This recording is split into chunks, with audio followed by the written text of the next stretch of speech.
చెప్పుకుందామా? ఎవరు గొప్ప కథ పేరేంటిది? ఎండాకాలంలో వాళ్ళ అమ్మమ్మ వాళ్ళ ఇంట్లో ఒక 3 పిల్లలు ఉంటారు. ఆ 3 పిల్లల పేర్లు అంటే ఒకరి పేరు ఎండాకాలము, ఒకరి పేరు వర్షాకాలము, ఒకరి పేరు శీతాకాలం. శీతాకాలం 3 పేర్లు ఉంటే పిల్లలు ఏం చేస్తారంటే ఆడుకుంటూ నేను గొప్ప అని బాగా అల్లరి చేస్తూ ఉంటారు. అయితే ఎండాకాలం పిల్లగాడు ఏమంటారంటే నా కాలంలో బాగా సెలవులు వస్తాయి, ఎక్కువ ఎంజాయ్ చేయొచ్చు, రకరకాల మామిడి పళ్ళు వస్తాయి అని అంటాడు.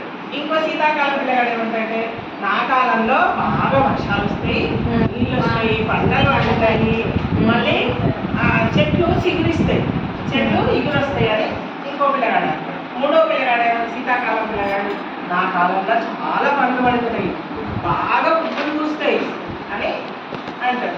అప్పుడు వాళ్ళ అమ్మమ్మ వాళ్ళ ముగ్గురిని పిలిచి ఈ కాలంలో ఎండలు పడతాయి, తర్వాత పండ్లు వస్తాయి, ఈ కాలంలో ఏమో వర్షాలు పడతాయి, పంటలు పడతాయి, ఈ కాలంలో పండ్లు వస్తాయి అని పువ్వులు పూస్తాయి అని అందరూ ఎవరికి వాళ్ళే గొప్ప, మీరు ముగ్గురు ఉంటేనే అన్ని విధాలుగా